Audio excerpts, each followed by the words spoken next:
Hello বন্ধুরা, এই যে আমি বানেশ্বর মেলাতে গিয়েছিলাম, তো সেই দোকানে বসেছিলাম, তো ছোট্ট করে একটা ভিডিও করেছি। তো ওখানে বাবা বসেছিল, এই যে বাবা তখন চা খাচ্ছিল। আর এখানে না ক্যামেরাটা যে অন ছিল আমি সেটা বুঝতে পারিনি, তার জন্য এখানে অন্ধকার হয়ে গেছে, কিছু মনে করো না। আর এই যে ফুল প্লেট চাউমিন দেখে কেমন লাগছে তোমরা অবশ্যই কমেন্ট করে জানাবে। আর এই যে দোকান, তোমাদের মেলাতে কার কী খেতে ভালো লাগে অবশ্যই কমেন্ট করে জানাবে। আর এখানে মা আমাকে ভিডিও তুলে দিচ্ছিল চাউমিন খাওয়ার। কার কার মেলাতে চাউমিন খেতে ভালো লাগে এটা অবশ্যই জানাবে।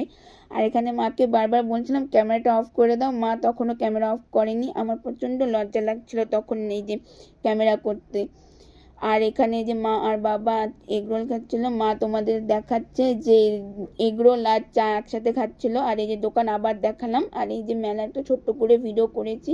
আর ওই যে নাগরদোলনাটা দেখতে কেমন লাগছে তোমরা অবশ্যই জানাবে। আর আমি এখানে যে বিরিয়ানির দোকানে এসে বিরিয়ানি খাচ্ছিলাম, এই চিকেন বিরিয়ানি আর সিদ্ধ ডিম ছিল একদম গোটা। আর এই যে দোকানটা, ওখানে বাবা আর মা খাচ্ছিল আবার এগরোল, আর বাবা খাচ্ছিল হচ্ছে ফুল প্লেট মোমো। আর যে লোকটাকে দেখলো ওটা হচ্ছে তার মানে যেই দোকানে গেছিলাম সেই দোকানের লোক। আর এই যে মেলার ভিডিও মা করে দিয়েছিল এই ভিডিওগুলো। আর আমি যে হাড্ডি খাচ্ছিলাম মানে মাছের, সেটারও যে মা ভিডিও করেছিল এটা আমি দেখতে পাইনি। আমার মানে আমি প্রথমে চামচ দিয়েই খাচ্ছিলাম, পরে ভাবলাম না হাত দিয়েই খেতে ভালো লাগে, তাই হাত দিয়েই খেয়েছিলাম।